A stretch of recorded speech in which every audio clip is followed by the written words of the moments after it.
Budget లో premium luxury villa అందిస్తోంది APR group వారి గోల్డెన్ లీఫ్ విల్లాస్. ఇప్పుడే కాల్ చేసి మీ విల్లా బుక్ చేసుకోండి.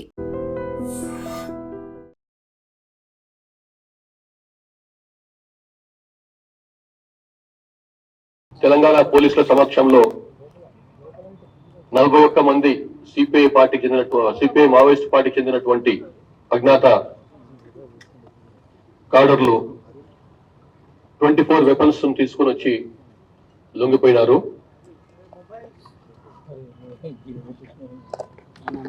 ఈ తీసుకొచ్చినటువంటి వెపన్స్ లో ఒకటి LMG, 3 AK-47 rifles, 5 SLR rifles, 7 INSAS rifles, ఒక BGL గ్రెనేడ్ లాంచర్, 4 303 రైఫిల్స్, ఒక single shot rifle, 2 air guns తో కలిపి మొత్తం 24 వెపన్స్ తోని సరెండర్ అయినారు. అక్టోబర్ 21, 2025 నాడు జరిగినటువంటి పోలీస్ కమమరేషన్ డే సందర్భంగా, పోలీసుల సంస్మరణ దినం సందర్భంగా రాష్ట్ర గౌరవ ముఖ్యమంత్రి రేవంత్ రెడ్డి గారు ఇచ్చినటువంటి పిలుపుని అందుకొని వీళ్ళు ప్రభుత్వం ముందు లొంగిపోయినారు. అప్పుడు గౌరవ ముఖ్యమంత్రి గారు సిపిఐ మావోయిస్ట్ పార్టీని వీడి జనజీవన వాహినిలో కలిసి రాష్ట్ర అభివృద్ధి, దేశాభివృద్ధి, ప్రజా సంక్షేమ కార్యక్రమాల్లో పాల్గొనాలి అని చెప్పి వారు పిలుపునిచ్చిండ్రు. ఆ పిలుపులో భాగంగానే PLG బెటాలియన్ లో పనిచేస్తున్నటువంటి కొంతమంది, అట్లాగే డిఫరెంట్ సిపిఐ మావోయిస్ట్ చెందినటువంటి విభిన్న యూనిట్స్ లో పనిచేస్తున్న వాళ్ళు మొత్తం కలిసి 41 మంది లొంగిపోయినారు. అందులో 2 తెలంగాణ రాష్ట్రానికి చెందిన వాళ్ళు, మిగతా 39 మంది ఛత్తీస్గఢ్ రాష్ట్రానికి చెందిన వాళ్ళు. ఇందులో కొన్ని పేర్లు చదువుతాను సో దట్ అందరికి ఈజీగా ఉంటుంది. మీకు ఆల్రెడీ ఇచ్చినాం మేము ప్రెస్ నోట్. మడకం మంగ, ఈయన పావేడు PS బీజాపూర్ చెందిన ఆయన, ఛత్తీస్గఢ్ రాష్ట్రం, కంపెనీ పొలిటికల్ కమిటీ సభ్యుడు. తాటి గంగ, ఈమె కిష్టారం పోలీస్ స్టేషన్ చెందిన ఆమె, ఈమె ప్లటూన్ పొలిటికల్ కమిటీ సభ్యుడు. కలుము సుక్కి, ప్లటూన్ పార్టీ కమిటీ సభ్యురాలు. వీళ్ళందరూ కూడా ఛత్తీస్గఢ్ రాష్ట్రం చెందిన వాళ్ళే. స్పెసిఫిక్ గా తెలంగాణ వాళ్ళు అయితే అప్పుడు చెప్తాను తెలంగాణ సపరేట్ గా. OM జోగా, ఈయన పార్టీ సభ్యుడు. కుంజం దేవ పార్టీ సభ్యుడు. కోవాసి గంగి పార్టీ సభ్యురాలు. పూనెం జ్యోతి పార్టీ సభ్యురాలు. మడకం జోగి, మడకం సోని, దొడ్డి రామే, పర్సం సుంబాడి, వీళ్ళంతా కూడా PLG బెటాలియన్ సభ్యులు. తర్వాత కొమరం భీం, ఆసిఫాబాద్, మంచిర్యాల డివిజనల్ కమిటీ ఒకటి ఉంది. అది జిల్లా కమిటీ స్థాయి ఉన్నటువంటి కమిటీ. అది దానికి చెందినటువంటి 2 సభ్యులు లొంగిపోయినారు. ఇందులో Erragolla Ravi, alias Santosh, alias Prashant, alias Praveen, alias Mahesh. ఈయన తెలంగాణ రాష్ట్రం కామారెడ్డి జిల్లా ఆరేపల్లి గ్రామం. ఈయన లాస్ట్ 24 years నుంచి అండర్ గ్రౌండ్ ఉన్నాడు. ఈయన కూడా డివిజనల్ కమిటీ మెంబరే కాకుండా కామారెడ్డి, కొమరం భీం, మంచిర్యాల్ డివిజనల్ కమిటీ కార్యదర్శి కూడా. చాలా ఇంపార్టెంట్ పొజిషన్ అయింది పార్టీలో. అట్లాగే కనికారపు ప్రభంజన్, ఈయన జన్నారం గ్రామం, మంచిర్యాల జిల్లా. ఈయన సిపిఐ మావోయిస్ట్ పార్టీ సభ్యుడు. PDSU కవర్ తీసుకొని కార్యకలాపాలు, వాళ్ళ మావోయిస్ట్ సంబంధించిన కార్యకలాపాలు చేస్తున్నాడు. అతను అర్బన్ ఏరియా కమిటీ సభ్యుడు. ఈయన కూడా ప్రభుత్వం ముందు లొంగిపోయినాడు. అట్లాగే central regional command company Telangana రాష్ట్రం చెందినటువంటిది. స్టేట్ కమిటీలలో కొన్ని మిలిటరీ కమాండ్స్ ఉంటాయి. ఇందులో మన తెలంగాణ స్టేట్ సంబంధించినటువంటి దాన్ని 2వ సెంట్రల్ రీజనల్ కమాండ్ అంటారు. దానికి సంబంధించినటువంటి వాళ్ళు 5 లొంగిపోయినారు. అందులో 21 సంవత్సరాల నుంచి అజ్ఞాతంలో ఉన్నటువంటి కోర్స లత్సు, ఈయన కంపెనీ పొలిటికల్ కమిటీ సభ్యుడు, 2nd SRC కంపెనీ కమాండర్ కూడా. అట్లాగే వెట్టి మంగి, ఈమె ఎలియాస్ సునీత, ఈమె కూడా 14 ఏళ్ల నుంచి అజ్ఞాతంలో ఉన్నది. ఈమె ప్లటూన్ పార్టీ కమిటీ సభ్యురాలు. ఈమె కూడా సరౌండ్ అయింది. అట్లానే మడకం సోడ సుక్కి, పూనం సుక్కి, ఎలియాస్ రాధిక, వీళ్ళంతా కూడా బీజాపూర్ తర్వాత సుక్మా జిల్లాకు చెందిన వాళ్ళు, వీళ్ళు కూడా ఈ సెకండ్ సిఆర్సి కంపెనీలో సభ్యులుగా ఉన్నారు. వీళ్ళు కూడా సరెండర్ అయ్యారు. అట్లాగే చర్ల శబరి ఏరియా కమిటీకి చెంది తర్వాత భద్రాద్రి కొత్తగూడెం అల్లూరి సీతారామరాజు డివిజనల్ కమిటీ, అంటే ఇటు ఆంధ్ర తెలంగాణలో విస్తరించినటువంటి ఈ డివిజనల్ కమిటీకి చెందినటువంటి 4 కార్డర్స్ కూడా వాళ్ళు కూడా లొంగిపోయినారు. వాళ్ళు హేమ్ల బుద్రి, ఈమె ఏరియా కమిటీ సభ్యురాలు. అట్లాగే చెర్ల ఎల్ఓఎస్ కమాండర్ కూడా, అట్లానే చెర్ల area committee, Bhadrachalam Kothagudem Sitaramaraju divisional committee సభ్యురాలు కూడా. ముసాకి మంగు, ఈయన ఏరియా కమిటీ సభ్యుడు. పూనెం సమ్మయ్య ఎలియాస్ మహేష్, ఈయన కూడా బిజాపూర్ జిల్లా ఆయన చెందిన ఈయన పార్టీ సభ్యుడు, చెర్ల ప్లటూన్. వంజం లింగ ఎలియాస్ రాజు, ఈయన కూడా పార్టీ సభ్యుడు, చెర్ల ప్లటూన్. ఈ 4 కూడా ఈ particular Cherla Sabari area committee, Bhadradri Kothagudem Alluri Seetharamaraju divisional కమిటీకి చెందినటువంటి వాళ్ళు మన ఏరియాకి సంబంధించినప్పటికీ కూడా వీళ్ళు పనిచేసే వాళ్ళంతా కూడా ఛత్తీస్గఢ్ సంబంధించిన వాళ్ళు. అట్లాగే platoon 30 south sub zonal bureau Dandakaranya స్వయం జోనల్ కమిటీకి చెందినటువంటి ప్లటూన్ 30 కూడా ఉంటుంది. దానికి సంబంధించినటువంటి 5 సభ్యులు కూడా లొంగిపోయినారు, అజ్ఞాత సభ్యులు. అందులో ఓఎం మంగు, ఈయన 18 ఏళ్ల నుంచి అండర్ గ్రౌండ్ లో ఉన్నాడు, యూజీగా ఉన్నాడు, ఆయన బీజాపూర్ జిల్లా. అట్లాగే కొర్సా సుద్రు, మడకం అడుమలు, మడకం దేవ, ముసాకి అడుమే, వీళ్ళందరూ కూడా దాంట్లో సభ్యులుగా ఉన్నారు. వీళ్ళు కూడా ఆత్మసమర్పణ చేసుకున్నారు, ప్లటూన్ 33 వాళ్ళు.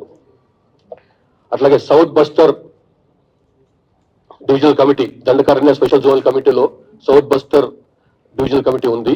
దానికి సంబంధించినటువంటి 9 మంది కార్డర్స్ వాళ్ళు కూడా బయటకు వచ్చినారు పార్టీని వదిలి.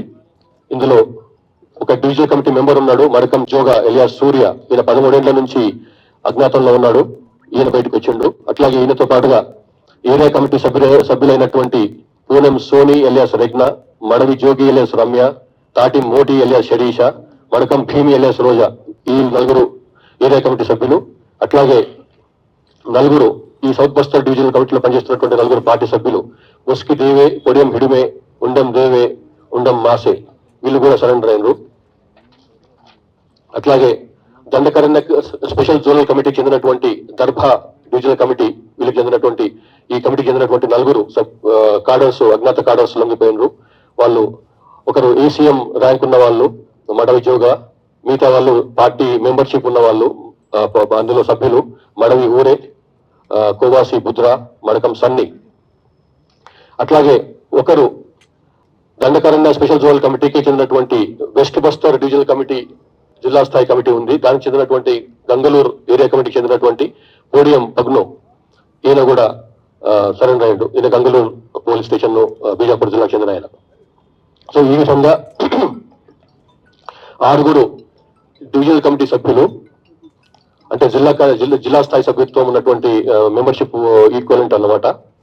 ఏరియా కమిటీ సభ్యులు 12 మంది ర్యాంక్ ఉన్న వాళ్ళు, పార్టీ మెంబర్ ర్యాంక్ ఉన్న వాళ్ళు 23 మంది. ఈ విధంగా మొత్తం బెటాలియన్ చెందినటువంటి పిఎల్జీ బెటాలియన్ చెందినటువంటి 11 మంది, కుమ్రం భీం ఆసిఫాబాద్ మంచిర్యాల డివిజనల్ కమిటీకి చెందినటువంటి 2, సెంట్రల్ రీజనల్ కమాండ్ చెందినటువంటి 5, చెర్లా శబరి ఏసీకి చెందినటువంటి 4, 33వ ప్లటూన్ చెందినటువంటి 5, సౌత్ బస్టర్ డివిజనల్ కమిటీకి చెందినటువంటి 4, దర్భా డివిజనల్ కమిటీకి చెందినటువంటి వాళ్ళు 4, గంగులూరు ఏరియా కమిటీకి చెందినటువంటి వాళ్ళు 1. ఈ విధంగా 41 మంది 24 వెపన్స్ తో సరెండర్ అయ్యారు. ఇందులో ఈ స్వాధీనం చేసినటువంటి ఈ 24 వెపన్స్ లో 42 మ్యాగజైన్స్, వెపన్స్ సంబంధించినటువంటి మ్యాగజైన్స్ ఉన్నాయి. అట్లాగే 733 రౌండ్స్ అమ్యునిషన్ ఉంది, ప్లస్ 8 గ్రెనేడ్ లాంచర్ షెల్స్ ఉన్నాయన్నమాట. వీళ్ళు చెప్పిన ప్రకారం ఇంతకుముందు చెప్పినాను, ఒకటి గౌరవ ముఖ్యమంత్రి గారు ఇచ్చినటువంటి పిలుపుని అందుకొని వీళ్ళు బయటకు వచ్చినారు. అట్లాగే ఇంకోటి వీళ్ళు చెప్పినటువంటి ముఖ్యమైన విషయం ఏంటంటే, పార్టీ సిపిఐ మావోయిస్టు పార్టీ కాడర్ల యొక్క ఇష్టానిష్టాలకు సంబంధం లేకుండా వారికి ఏమాత్రం కూడా పరిచయం లేని ప్రాంతాలకు పంపిస్తున్నది కాడర్స్ ని. ఎందుకంటే అక్కడ 31 మార్చ్ 2026 లోపల వారి యొక్క శక్తులను కాపాడుకోవడానికి అని చెప్పి కొత్త ప్రాంతాలకు పంపిస్తున్నారు. వాళ్ళు చెప్పేది ఏమిటంటే, లీడర్షిప్ వీళ్ళకి చెప్తున్నది ఏంటంటే, ఆ మిగిలిపోయిన లీడర్షిప్ ఏదైతే ఉందో, సరెండర్ అయిన తర్వాత మిగిలిపోయిన వాళ్ళు ఉన్నారో లీడర్షిప్, వాళ్ళు ఏం చెప్తున్నారంటే 31 మార్చ్ 2026 తర్వాత మళ్ళీ పోలీస్ పరమైనటువంటి సురక్ష సెక్యూరిటీ ఫోర్సెస్ యొక్క ఆపరేషన్స్ తగ్గిపోతాయి. అప్పుడు మళ్ళీ మనం మన ఏరియాకి రావచ్చు మీరు, కాబట్టి కొన్నాళ్ళ పాటు మిమ్మల్ని కాపాడుకుంటూ అక్కడ ఉండండి అని చెప్పి కొత్త ప్రాంతాలకు పంపిస్తున్నారు. అయితే వీరికి సంబంధం లేని ప్రాంతం అది, వాళ్ళకి జియోగ్రఫికల్ కండిషన్స్ ఏమాత్రం తెలియదు, టోపోగ్రఫీ తెలియదు, ప్రజలతో సంబంధాలు లేవు. అట్లాంటి ప్రాంతాల్లో మనం పంపిస్తే మేము ఎట్లా అక్కడ 6 నెలల పాటు 7 పాటు ఎట్లా ఉండగలుగుతాం, మేము 4 నెలల పాటు ఎన్ని రోజులు మళ్ళీ పిలుస్తారో తెలియదు, ఎట్లా ఉండగలుగుతాం మేము అని చెప్పి వాళ్ళలో ఉన్నటువంటి ఒక చర్చకు దారి తీసి ఆ రకంగా వాళ్ళ పార్టీ నుంచి బయటకు వచ్చి పోలీసుల పిలుపుని అందుకొని ఈ సరెండర్ అయినరు. ఇంతేకాకుండా వాళ్ళకు ఇంతకుముందు చెప్పినట్టుగా సెక్యూరిటీ ఫోర్సెస్ నుంచి బాగా బలంగా ఒత్తిడి ఉంది. అట్లానే నిత్యావసర వస్తువులు సంపాదించడంలో కూడా వాళ్ళకి చాలా కష్టాలు ఎదురవుతున్నాయి. అటవీ ప్రాంతంలో తిరిగే పరిస్థితి లేకుండా ఉంది ఛత్తీస్గఢ్ లో ముఖ్యంగా. అక్కడ పోలీసుల ఆపరేషన్స్ చాలా పెద్ద ఎత్తున జరుగుతున్నాయి. కాబట్టి అది కూడా ఒక కారణం బయటకు రావడానికి. తర్వాత సరే కొన్ని చెప్తున్న దానికి చేస్తున్న దానికి కూడా కొంత తేడా ఉంది. మాకు నాయకత్వం మాకు వద్దని చెప్పి నాయకత్వమే పోయి సరెండర్ అవుతున్నది. అటువంటిప్పుడు మేము ఎందుకు ఉండాలి ఎందులో అన్నది ఒక ఆలోచన వాళ్ళకు. ఇవన్నీ కారణాల వల్ల వీళ్ళు బయటకు వచ్చి ప్రభుత్వం ముందు లొంగిపోవాలన్న ఉద్దేశంతో బయటకు వచ్చిందన్నమాట. వీళ్ళకి మేము స్వాగతం చెప్తున్నాం. వీళ్లకు ప్రభుత్వ పరంగా ఇచ్చేటువంటి ఏదైతే సహకారం ఉందో మనం తెలంగాణ ప్రభుత్వం నిర్ణయించిన దాని ప్రకారం డిస్ట్రిక్ట్ కమిటీ డివిజనల్ కమిటీ మెంబర్లకు 5 లక్షల రూపాయలు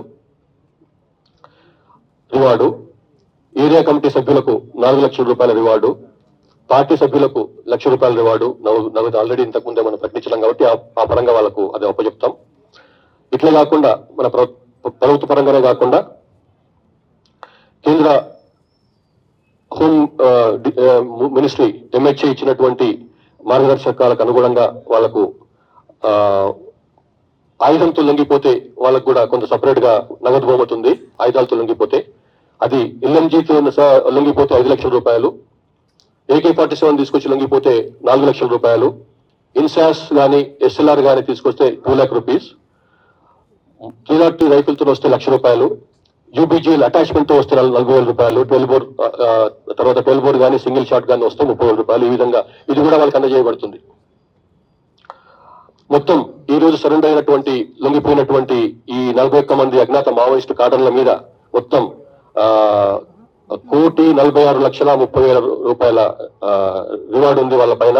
వాళ్లకు ఈ డబ్బులను వాళ్ళకు సంబంధించినటువంటి డాక్యుమెంటేషన్ పూర్తి చేసేసి బ్యాంకు ఖాతాలు తెచ్చిన తర్వాత వాళ్లకు డిమాండ్ డ్రాఫ్ట్ రూపంగా కానీ చెక్కుల ద్వారా కానీ వాళ్లకు అమౌంట్ అందజేయబడుతుంది. ఇది కాకుండా తక్షణ సహాయంగా ఇప్పటికిప్పుడు సరెండర్ అయింది కాబట్టి వాళ్ళకు తక్షణం కొన్ని అవసరాలు ఉంటాయి కాబట్టి తక్షణ సహాయం కింద ఒక్కొక్కరికి 25,000 రూపాయలు కూడా ఇప్పుడు అందజేయబడుతుంది. వీళ్ళు ఎలిజిబిలిటీ ఉన్న వాళ్లకు తెలంగాణ ప్రభుత్వం ఇచ్చేటువంటి పునరావాసానికి వాళ్ళు అర్హులు. ముఖ్యంగా తెలంగాణ రాష్ట్రం చెందిన వాళ్ళు, ఛత్తీస్గఢ్ రాష్ట్రం చెందిన వాళ్ళకు వాళ్ళ స్టేట్కి పంపిస్తాం. వాళ్ళ మొత్తం డీటెయిల్స్ ఇచ్చి వాళ్ళకి పంపిస్తాము. అక్కడ వాళ్ళకు ఏ రకమైనటువంటి పునరావాస కార్యక్రమాలు ఉంటాయో దాని ప్రకారం వాళ్ళకు పునరావాసం ఇవ్వడం జరుగుతుంది. In Australia also, 7 people were arrested today in the really? Bondi beach shooting. Achha. So one thing is that there is this inter-country investigation between India, Telangana police and the Australia police. So we are looking at some reaction from you as to what the investigation is looking like right now. And in terms of his visits here, were they also part of his radicalization? And has there been any links, or have they had any links with sleeper cells or terror cells while he has made these 6 visits to India or Hyderabad specifically? Okay, right, thank you. We do not know that 7 people were arrested today in Australia, first thing. Second thing is, his visit to Hyderabad has been, visits to Hyderabad have been 6 times in a duration of 27 years, right? He left the country in 1998. The information which we gathered when we came to know that he was carrying Indian passport, and his address on the Indian passport was found to be in Hyderabad. So then we immediately sprung into the action, and we verified. I don't say investigation; it's very easy to find out from the passport. We verified and we inquired into it, and we found that the gentleman was born in India, Hyderabad, and he had left in 1998 itself for further education and employment to Australia. And he came to Hyderabad later, first time in 2000 October, along with his wife the European lady whom he married. Then second time he came in 2004. Third time he came in February 2009. That was after his father's death, not to attend the funeral, but later afterwards, or maybe a month later. Then in July 2012, he came to Hyderabad once for property settlement with his family members. And again in March 2016, he came to Hyderabad, again for family property settlement with his family. And finally, he came in July 2022, ostensibly to visit his mother and sister. That's all we know about his links in Hyderabad. We do not have any information about his radicalization in Hyderabad or any links to that extent in Hyderabad. So, thank you very much. Let's come back to the Maoist thing. Vasudevacharya garu ekkada unnadu? Madhya Pradesh ముఖ్యమంత్రి మోహన్ యాదవ్ గారు ఒక ప్రకటన చేశారు sir, Maoist విముక్త రాజ్యాంగం ఏర్పడిపోయినామని. So మనకు ఇంకా ఎంత టైం పట్టే అవకాశం ఉంది సార్? ఇంకోటి ఏంటంటే 54 మంది మావోయిస్టులు ఇంకా మన వాళ్ళు అక్కడే ఉన్నారు, వాళ్ళు రావట్లేదు. కానీ ప్రీవియస్ ప్రెస్ కాన్ఫరెన్స్ లో, ఇక్కడ ప్రెస్ కాన్ఫరెన్స్ లో ఇప్పుడు ఛత్తీస్గఢ్ వాళ్ళే బాగా వచ్చారు మనకు. సో మన వాళ్ళు మన దగ్గర రావడానికి ఏమైనా ఏంటి ప్రాబ్లమ్స్? ఇప్పుడు మనం చేస్తున్నంత కూడా అదే అండి. మేము ప్రయత్నం అంతా కూడా వాళ్ళని బయటకు తీసుకురావడానికి అని చెప్పి ఇప్పుడు మీకు చెప్తున్న 5 సీసీ కమిటీ మెంబర్లు ఉన్నారు, సెంట్రల్ కమిటీ మెంబర్లు ఉన్నారు. అట్లాగే వివిధ ర్యాంకులలో పనిచేస్తున్న వాళ్ళు ఉన్నారు, 54 మంది తెలంగాణ వాళ్ళు. వాళ్ళకి మళ్ళొకసారి తెలంగాణ ప్రభుత్వం తరఫు నుంచి, తెలంగాణ పోలీస్ తరఫు నుంచి మళ్ళొకసారి ఓపెన్ ఆఫర్ ఇస్తున్నాము. వాళ్ళు ఎంత ఫాస్ట్ గా వీలైతే అంత ఫాస్ట్ గా బయటకు రావచ్చు. పోలీసుల ముందు వాళ్ళు ఆత్మసమర్పణ చేసుకోవచ్చు, ప్రభుత్వం ముందు లొంగిపోవచ్చు. వాళ్ళకి సంబంధించినటువంటి ఎట్లయితే వీళ్ళతో ఇట్లా ట్రీట్ చేస్తున్నామో ఆ విధంగానే వాళ్ళకు ట్రీట్మెంట్ ఉంటుంది. ఎక్కడ కూడా వాళ్ళని వాళ్ళ గౌరవానికి తగ్గట్టుగానే వాళ్ళని ట్రీట్ చేస్తాం. కాబట్టి వాళ్ళు కూడా మళ్ళొకసారి మా పిలుపుని అందుకొని తొందరగా బయటకు వస్తే మంచిది. 31 మార్చి వరకు ఎదురు చూడక్కర్లేదు. 31 మార్చి తర్వాత కూడా అక్కడ ఛత్తీస్గఢ్ లో జరుగుతున్నటువంటి ఆపరేషన్స్ అవుతాయని అనుకోవద్దు, అవి ఆగవు. కాబట్టి మిగతా మీ యొక్క పెద్ద నాయకత్వం ఎట్లయితే సరెండర్ అయిందో, ఎట్లయితే లొంగిపోయిందో అట్లాగే మీరు కూడా బయటకు వచ్చి లొంగిపోమని చెప్తున్నాం మేము. ఇప్పుడు వెపన్స్ సీజ్ చేసిన వెపన్స్ అన్ని పోలీసుల మీద అటాక్ చేసినప్పుడు తీసుకున్న వెపన్సా, ఇంకా వేరే ఎక్కడి నుంచి ప్రొక్యూర్ చేసినా? మీ ప్రిలిమినరీ ఎంక్వైరీలో ఏం తెలియదు. ఇప్పుడు ఇందులో 3-4 తప్ప 3 or 4 వెపన్స్ తప్ప మిగతా అన్ని కూడా కంపెనీ మేడ్ వెపన్స్, అన్ని ప్రొహిబిటెడ్ బోర్ వెపన్స్ అంటారు. ప్రొహిబిటెడ్ బోర్ వెపన్స్ అంటే ఓన్లీ మిలిటరీ వాళ్ళు కానీ పోలీసులు వాళ్ళు కానీ మాత్రమే వాడాలి. AK-47 కానీ, అంటే 7.62 AK-47 and SLR and INSAS and 303. ఈ రైఫిల్స్ కేవలం పోలీస్ 9mm పిస్టల్ కానీ, రివాల్వర్ కానీ, ఇవన్నీ కూడా కేవలం పోలీసుల వాళ్ళ దగ్గరే ఉండాలి. కాబట్టి వాటిని నాన్ ప్రొహిబిటెడ్ బోర్ వెపన్స్ అంటారు. సో అందులో ఉన్నటువంటి 24 వెపన్స్ లో నేను లెక్క పెట్టేంత వరకు 21 వెపన్స్ ఆర్ ప్రొహిబిటెడ్ బోర్, అంటే పోలీసుల దగ్గర కానీ ఆర్మీ దగ్గర కానీ మాత్రం ఉండాలి. కాబట్టి ఇవన్నీ కూడా అక్కడి నుంచి కొల్లగొట్టుకుపోయిన వెపన్సే. సో ఇప్పుడు ఆ వెపన్ లో ఉన్నటువంటి నెంబర్ ప్రకారము మొత్తం దేశంలో ఉన్నటువంటి అన్ని పోలీసులకు మేము ఇన్ఫర్మేషన్ ఇస్తాము. ఈ నెంబర్ వెపన్స్ మా దగ్గర ఒక లొంగిపోయిన వీళ్ళు, ఈ నెంబర్ ఉన్న వెపన్స్, రిజిస్ట్రేషన్ నెంబర్ ఉన్న వెపన్స్. కాబట్టి మీ వెపన్ ఉందా తెలుసుకుంటాం అన్నమాట. వాళ్ళ వెపన్ ఉందో తెలుసుకుంటాం మేము. Sir, this is Ashish, sir. Yes, Ashish. Sir, these are largely, they are from Chhattisgarh and company number 1 battalion, PLJ battalion and company number 1. What about Telangana State Committee? How many members right now active in Telangana? What about Damodar? And since they are from PLJ battalion number 1, company number 1, what about their company head Deva? Whether you have any information about him, Telangana State Committee, Damodar, and how many Maoists are currently active, or you believe that they'll surrender or you'll hunt them down? How many are currently active in Telangana? So I've told you, out of 54 people, only 6 people. So out of 54 cadres still alive, active in Telangana, I mean from Telangana, 6 are working in Telangana committees. The Telangana committee otherwise comprises 36 people, right? 36 people. Of them, 6 are from Telangana, rest are from outside. So they are not, the information which we are getting, the intelligence inputs which we are getting, that they are not moving together. They have separated, they have been divided between in 10 people, 12 people in that strength. So they are moving in different, they're taking shelter in different areas. That's how we could get these people, and we'll also get other people. Where that's why we are, even Damodar also, as you pointed out, again is an open appeal to him. We know that his family members and friends are trying to get him out. So we give him open, safe passage. He should also come out and surrender. Hello sir, Sunil sir ఇక్కడ. వేరే question అడగచ్చు sir? వేరే అడగడానికి లేదండి, వద్దు. Phone tapping case సంబంధించి లేదు. Thank you. Sir, one more Yeah. supplementary I want. చేశారు కదా, దానికి స్పెషల్ ఇప్పుడు ఆ ఇన్వెస్టిగేషన్ కేసు ఒకటి చెప్తాను మీకు, దయచేసి మీకు క్వశ్చన్ అడగకుండా ఉంటానని చెప్తాను. ఈ కేసు సుప్రీంకోర్టులో గౌరవ సుప్రీంకోర్టు మానిటర్ చేస్తుంది కాబట్టి ఆ కేసులో మేము మాట్లాడడానికి ఏం లేదు. Thank you. थोड़ा आवाज ये कुछ वक्त पहले भी जो है इसी तरीके से कुछ और लोग थे जिन्होंने जिनके बारे में आपने बताया, और आज हम एक और प्रेस कॉन्फ्रेंस देख रहे हैं। जैसे कि सब लोग पूछ रहे हैं कि तेलंगाना में कितने हैं, लेकिन तेलंगाना स्टेट की अगर हम बात करते हैं या फिर यहाँ के जो लोग हैं, स्टेट फ्री, माओइस्ट फ्री जो स्टेटमेंट आता है उसमें कितना और वक्त लग सकता है, और खासकर अमित शाह जी जब कह रहे हैं कि मार्च तक का डेडलाइन है, तो उस पर किस तरीके से काम किया जा रहा है? जो MHA से जो डेडलाइन आया है, तेलंगाना भी part of MHA only, Telangana is part of India only, so we can't have a different deadline. Yeah that's what I am saying, we can't have a different deadline. Yes sir. Sir, this is Ravikumar sir, Namasthe Telangana. Sir, sorry for deviation. కోదాడలో ఒక దళిత యువకుడి lockup death గురించి వాళ్ళ తల్లి గారు మీకు ఫిర్యాదు చేశారు. దాని గురించి ఏమైనా చర్యలు? దానిపైన ఎంక్వైరీ నడుస్తుందండి, బాగా చాలా సీరియస్ ఎంక్వైరీ నడుస్తుంది. తప్పున్న వాళ్ళపై యాక్షన్ తీసుకుంటాం. Thank you sir. And for more videos, Please subscribe to iDream. Please subscribe to iDream. Please subscribe iDream. And please subscribe to iDream. For more videos, subscribe to iDream. please like, share and subscribe to the channel. Congratulations, iDream. Subscribe to iDream. Subscribe to iDream.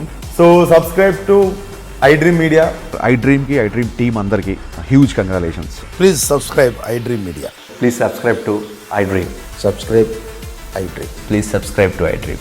iDream అంటే నా కళల ఛానల్ను subscribe చేసుకున్న నోరు తిరుగుతలేదు, మీరైతే గంట గుర్తు కొట్టండి. For more such videos, please subscribe to iDream.